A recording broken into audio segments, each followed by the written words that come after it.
Salut salut, bienvenue pour un nouvel update lecture et je suis fière, je suis ravie de vous annoncer que c'est officiellement le dernier update avec mes lectures du mois de février. Oui, je vous demande une ovation s'il vous plaît, j'ai réussi, c'est fini, ça sera après, on passera au mois de mars. Alléluia, hein, genre vraiment, vraiment. Bref, donc les 4 dernières lectures du mois de février, je les ai toutes montrées en vlog, c'est parti. On commence cette vidéo avec La Roue du Temps, le tome 6, le dragon réincarné, ou le tome 3, deuxième partie, puisque dans la réédition qu'ils ont fait il n'y a pas hyper longtemps de chez Brajlon, c'est les mêmes éditions en poche et en semi-poche, ils ont divisé chaque tome en deux, et même comme ça nous fait des tomes absolument énormes, puisque ce tome-là est l'un des plus petits demi-tomes de la réédition, et il fait, attendez, parce qu'à la fin il y a tout un lexique, du coup je galère, un glossaire, pardon. C'est quoi la différence entre un lexique et un glossaire, vous savez vous? Bref, il fait 493 pages, et c'est l'un des plus petits, c'est un demi-tome, je rappelle, hein. Bref, et heureusement qu'ils ont coupé les tomes en deux, parce que honnêtement, je sais pas si j'aurai un jour le courage de lire la saga avec les tomes complets à chaque fois, je sais pas si vous voyez ce que je veux dire. Bref, je ne sais plus trop. En fait, mon problème là à l'heure actuelle, c'est qu'à l'heure où je tourne cette update, moi j'ai commencé le tome 7 ou le tome 4 partie 1, tu vois. Du coup, je sais plus trop ce qui se passe dans le tome 6 et ce qui se passe dans le tome 7. Mais en gros, j'ai trouvé globalement ce tome 6 assez long. Il se passe pas énormément de choses dans toute la première moitié de ce tome 6. Je vais rester sur à dire que c'est un tome 6 parce que sinon je m'en mêle les pinceaux. Donc ouais, il se passe pas énormément de choses, ça avance pas des masses, ça avance pour le coup beaucoup plus dans le tome 7, mais pour l'instant je l'ai pas fini, donc je vous en parlerai dans à peu près 3 mois quand je l'aurai fini. Peut-être plus tôt, j'exagère peut-être un peu. Bref, dans cette saga, on suit plusieurs personnages, on suit en vrai beaucoup de personnages, c'est une fantaisie adulte, c'est assez dense, c'est un peu lourd à lire, mais l'écriture fait que c'est fluide à lire et c'est pas que c'est facile à lire, c'est juste que ça se lit quand même bien et quand même vite, même si l'univers est dense et même si c'est de la fantaisie adulte, comme je l'ai dit. En gros, on est dans un univers de fantaisie assez classique, hein. C'est une fantaisie à peu près un peu médiévale, avec des chevaux, des carrioles, des robes pour les femmes et tout. Enfin bon, bref, vous voyez le délire. Et en gros, au tout début de la saga, il y a une femme un peu bizarre, on sait pas trop qui elle est. On découvrira ensuite qu'elle est une Aes Sedai, c'est comme ça que ça s'appelle, une espèce de magicienne. En gros, c'est la partie les Aes Sedai sont une espèce de caste de la société qui ont elles accès à la magie et qui peuvent elles faire de la magie et utiliser la magie. Toutes les autres personnes n'ont pas des pouvoirs magiques, en gros. En gros c'est ça. Et donc elle débarque dans un petit village qui s'appelle Deux Rivières et elle dit à 3 jeunes hommes qui ont à peu près le même âge: vous êtes en danger. Ouais, elle leur balance ça comme ça, genre ils n'avaient rien demandé. Vous êtes en danger, il y a des gens qui en ont après vous. Moi je peux vous aider et je peux vous protéger, mais il faut que vous quittiez ce village et que vous veniez avec moi. Ils ne connaissent pas du tout cette dame, ils savent pas qui elle est, mais elle fait référence à des légendes qu'ils connaissent. C'est des histoires que leur mère et leur père d'ailleurs leur racontent depuis qu'ils sont enfants pour leur faire peur. Un peu comme le croque-mitaine qui va venir te manger si tu manges pas tes légumes. Vous voyez ce genre d'histoire qu'on nous raconte quand on est enfant? Et bah c'est ça. Elle fait référence à ces légendes-là et elle leur dit qu'une certaine partie de ces légendes existent et qu'elles ont été déformées avec le temps et par leurs parents et par la transmission orale, mais qu'en gros, la base de la base, c'est des créatures qui existent et que, attention, danger, tu vois. Donc, les garçons acceptent de partir. Alors les garçons s'appellent Rand, Perrin et Matt. Je savais que c'était Max. Matt. Rand, Perrin et Matt. Du coup, ils acceptent de partir avec elle pour qu'elle les protège, qu'elle les aide, je sais pas trop quoi. Et avec eux vont partir 2 jeunes filles du village. Donc la sage dame, c'est une espèce de... C'est un peu comme l'infirmière du village, sauf qu'elle... Enfin, en fait, pour nous, elle serait infirmière, elle soigne les gens avec les remèdes de l'époque, donc avec les plantes et tout ça, qu'elle fait elle-même. Donc c'est une sage dame. Et une autre jeune fille qui est, il me semble, promise à Rand.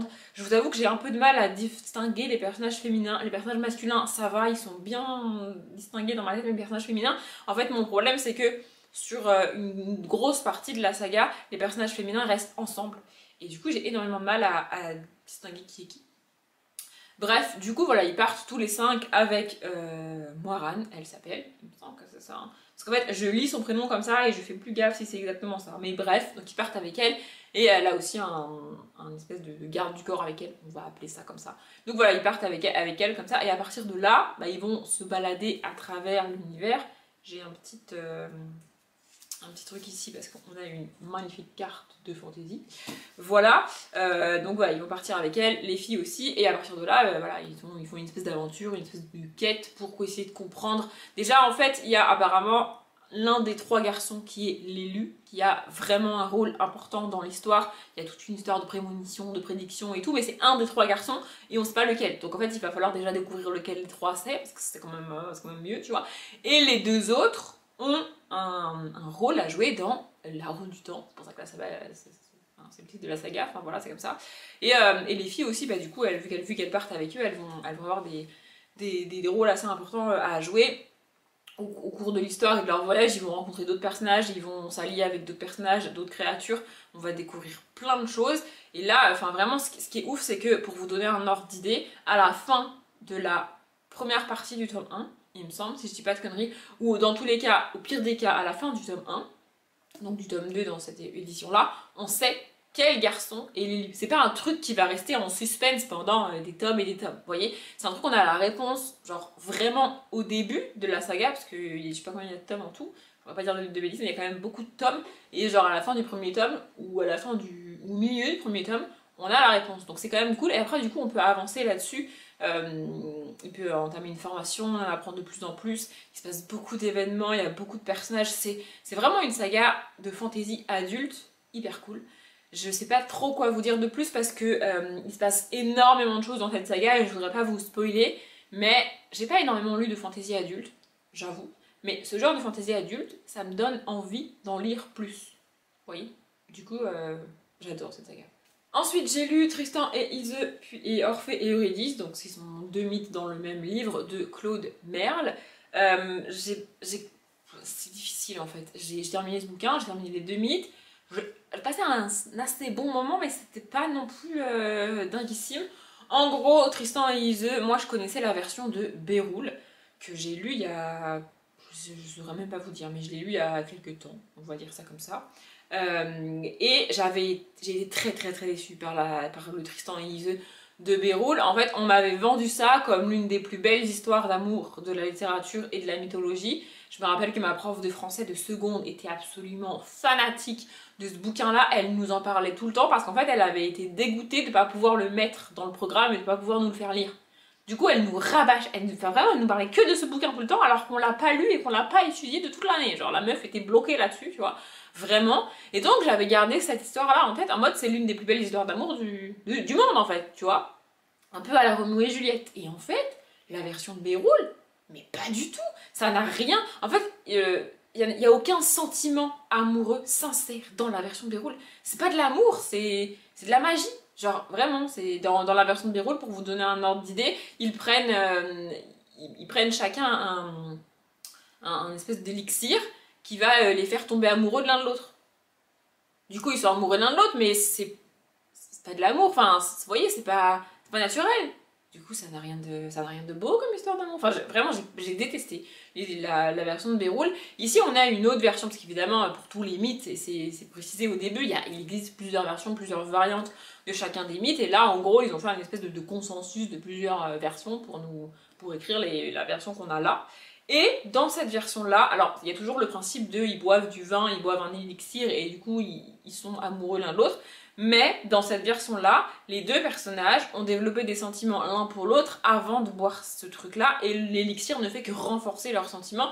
En gros, l'élixir les oblige à rester amoureux, mais il y avait des sentiments avant. Et ça, c'est quand même cool.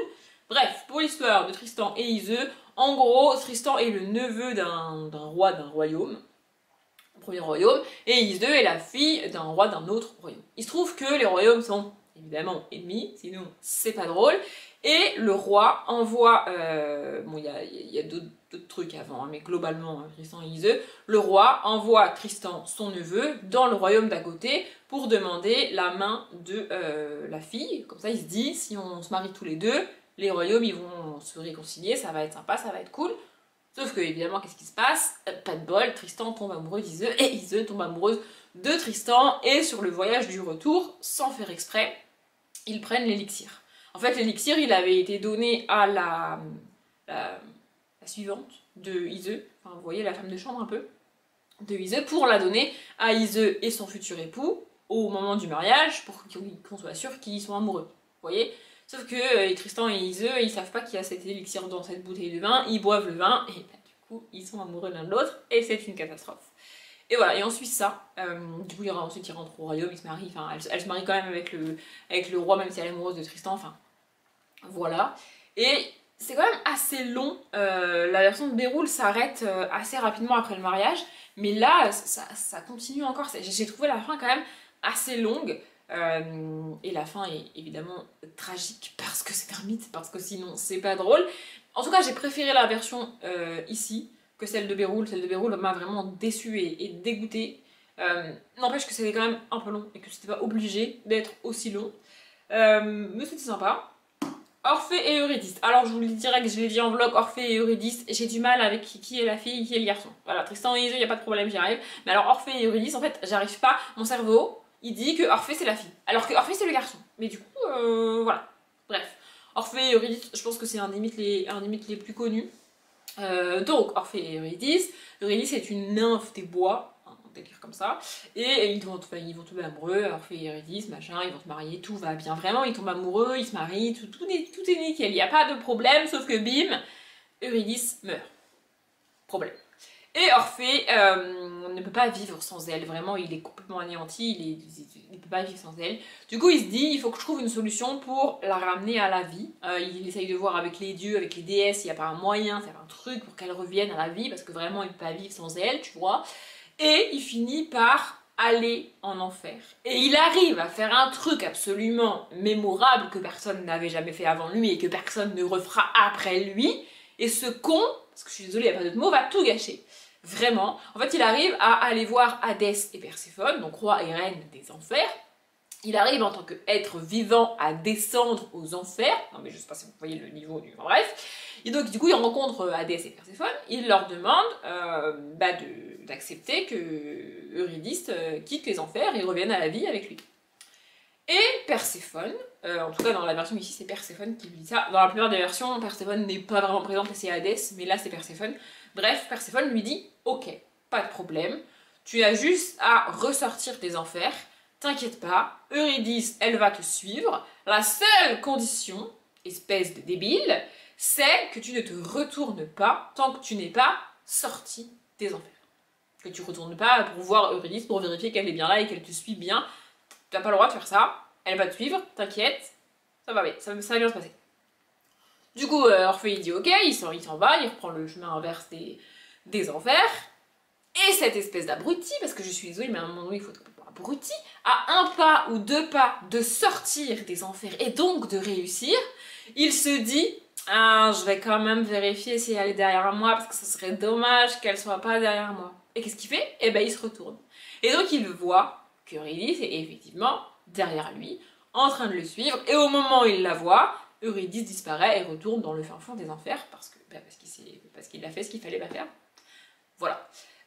Ça c'est le mythe de base. C'est un mythe que je connais assez bien. Et en fait ce que j'ai bien aimé ici c'est toute la première partie. Parce que au moment où tu suis Orphée dans son descente aux enfers, littéralement, il prend la barque avec Charon et puis machin, il traverse...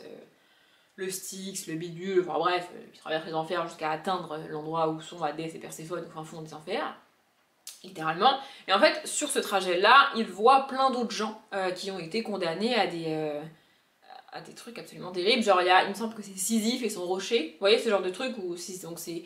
Je sais plus trop si c'est exactement Sisyphe, je vous écrirai par là si c'est pas Sisyphe, comment il s'appelle. Mais en gros, on va dire que c'est Sisyphe. Donc, Sisyphe a été condamné à monter un rocher jusqu'en haut d'une montagne. Sauf qu'à chaque fois qu'il arrive en haut, le rocher il tombe en bas et il doit redescendre et recommencer. Et il fait ça tout le temps. Voilà, c'est une condamnation des enfers, hein, c'est super, voilà. Et en fait, sur son trajet à Orphée, il croise plein de gens comme ça. Et du coup, t'as plein d'espèces de mini-mythes résumés en vraiment une page, 2-3 paragraphes. Et j'ai trouvé ça hyper cool d'avoir plein de mythes dans le mythe, en fait. Je sais pas comment expliquer. Vraiment, j'ai trouvé ça assez sympa, assez cool. Et donc ensuite, du coup, il attend Hadès, Perséphone, comme je l'ai dit, puis il ressort des enfers. Et la plupart des versions du mythe s'arrêtent quand Orphée ressort des enfers et qu'il est désespéré, qu'il est au bout de sa life parce que bah, du coup il s'est retourné et que Eurydice ne sortira jamais des enfers. En même temps, il est con. Non, mais enfin, je veux dire, à un moment donné, voilà. La plupart des versions du mythe s'arrêtent là, mais là, le mythe continue. Du coup, au début, je me suis dit, ah bah cool, c'est une partie du mythe que j'ai jamais lu, que j'ai jamais vue, parce qu'en général, ça s'arrête quand il sort des enfers. Donc là, tu continues à le suivre après sa sortie des enfers, dans sa vie, avec ses amis, il fait des rêves avec Eurydice, il essaye de la voir en rêve, de la reséduire en rêve, chaque nuit, parce que lui, il se rappelle des rêves qu'il fait, mais elle oublie en fait. Chaque nuit, il est obligé de lui expliquer qui il est, qu'il est son mari, qu'il l'aime, qu'elle est aussi amoureuse de... Enfin bref. Voilà. Mais en fait, bah, ça n'apporte pas grand-chose au mythe. Enfin, je veux dire, il y a une raison si la plupart des versions s'arrêtent quand Orphée sort des enfers, parce qu'après, bah, sa vie est nulle. Enfin, genre, vraiment, il se passe plus grand-chose.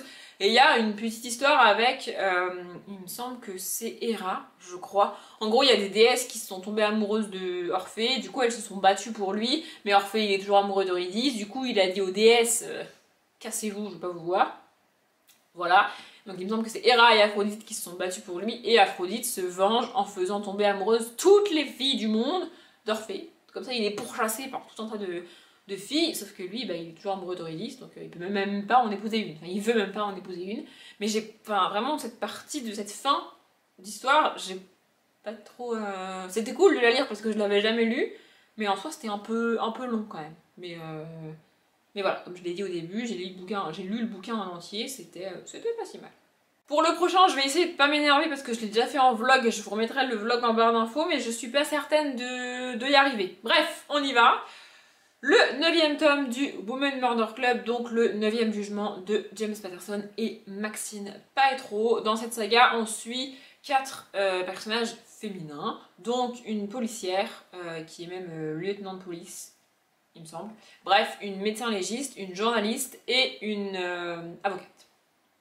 Plutôt procureur parce qu'elle est pour l'accusation à chaque fois. Enfin, bref, voilà, donc on suit ces 4 personnages et vraiment c'est une saga que j'aime beaucoup. Sauf que là, le livre est sexiste. Je suis désolée, il n'y a pas d'autre mot, enfin, vraiment je veux dire à un moment donné, c'est pas possible. Chaque personnage est extrêmement stéréotypé, mais genre vraiment des stéréotypes comme j'ai jamais vu même en romance. Genre, il y a des stéréotypes en romance, des manières de construire ton personnage qui t'aident à créer ton histoire comme tu le veux, et donc les personnages sont un peu plats parce qu'ils sont extrêmement stéréotypés. Mais là, c'est tout, c'est poussé à l'extrême. Et ce que j'ai pas dit en vlog, parce que j'étais vraiment juste énervée sur le moment, mais ce qui m'agace aussi, c'est que tous les personnages masculins sont soit alcooliques, soit ils sont violents avec leurs femmes, soit ils trompent leurs femmes, soit ils sont imbus d'eux-mêmes, enfin ils ont aucune qualité. Les personnages masculins dans cette saga, dans ce tome-là, n'ont aucune qualité. Ce sont tous des gros pervers, des narcissiques, des riches qui s'en battent les couilles. Tous les personnages masculins sont comme ça. Il y en a aucun qui est bien, en fait. Il y en a aucun. Tu lis ce bouquin en me disant tous les mecs sont des cons. Vraiment, il n'y a pas d'autre mot. C'est pas possible. Et évidemment, en opposition, parce que face à des personnages masculins comme ça, qu'est-ce qu'on a?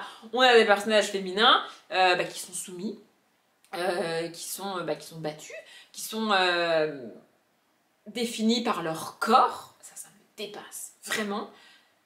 Et voilà.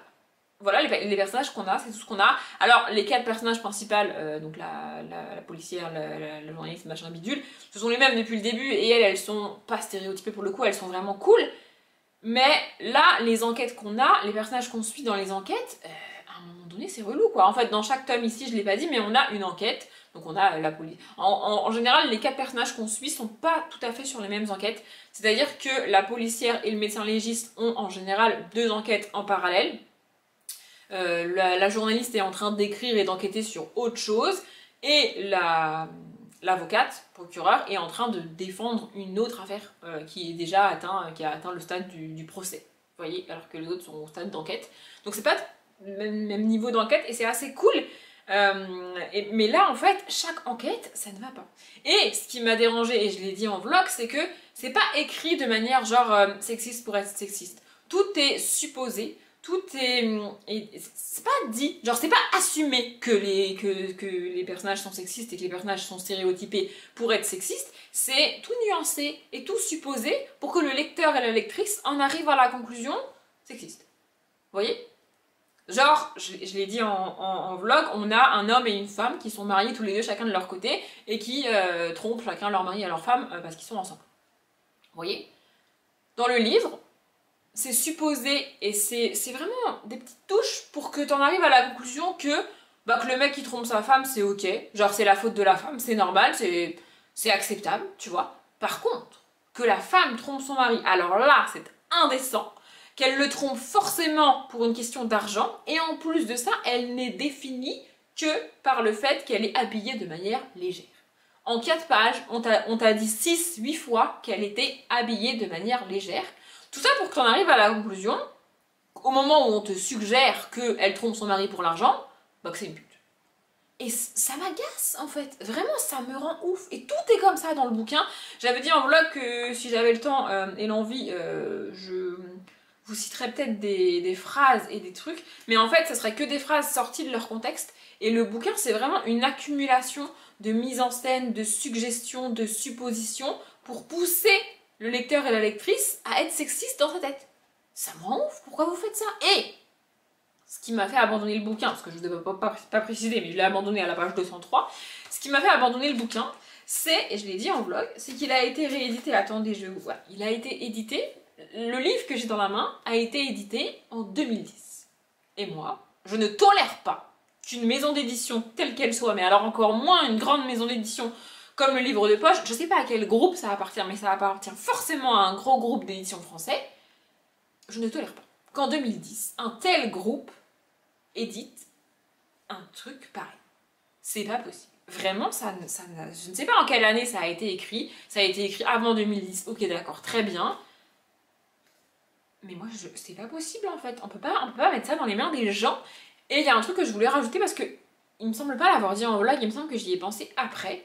Mais ce qui me rend ouf, c'est les gens passent leur temps à taper sur les romances, et notamment les dark romances, en mode ça banalise la violence, c'est pas bien, ça fait croire aux gens que c'est ça l'amour, machin, bidule. Ok, admettons. Mais là, on n'est pas dans une romance, on est dans un thriller. On est dans un thriller qui met en scène que des relations hommes-femmes problématiques. Il n'y a que des relations hommes-femmes toxiques. Il n'y a que ça, et absolument rien n'est remis en question. Mais parce que c'est un thriller, c'est pas grave, c'est pas le centre de l'histoire. Mais c'est pire, je trouve ça pire en fait. Vraiment, une romance, c'est le centre de l'histoire. Tu sais ce que tu vas lire, ça va être ça. Là, c'est en fond. Genre, c'est comme si c'était le décor de fond auquel tu faisais même pas attention. Et tu vas inconsciemment te dire que c'est ok que ça se passe comme ça. Pourquoi personne ne tape sur ce genre de bouquin? Non mais vraiment, je vous jure, ça me rend ouf. Il me semble que j'ai le tome 10 dans ma palle. Ça me fait chier. Ça me ferait chier d'arrêter la saga parce que c'est une saga que j'aime beaucoup et les personnages principaux sont vraiment cool. Je vais tenter le tome 10, je pense, mais vraiment là, c'est pas possible. Alors après, je suis au 9ème tome, c'est le premier pour lequel ça me fait ça. Je vais tenter le tome 10 pour ça, pour voir si c'est aussi pareil dans le tome 10 ou pas. Mais j'en arrive à me demander si c'était le cas dans les tomes d'avant, et si j'y ai juste pas fait attention en fait, ça serait terrifiant. Vraiment, ça serait terrifiant. Mais voilà. On va finir avec une lecture très cool et un truc beaucoup plus léger. Donc j'ai lu Chronique perchée du bois magique, le tome 1, Les gardiens de l'arbre de Chris Riddle. Celui-là est d'ailleurs le tome du Women Murder Club n'était pas prévu dans ma palle de février.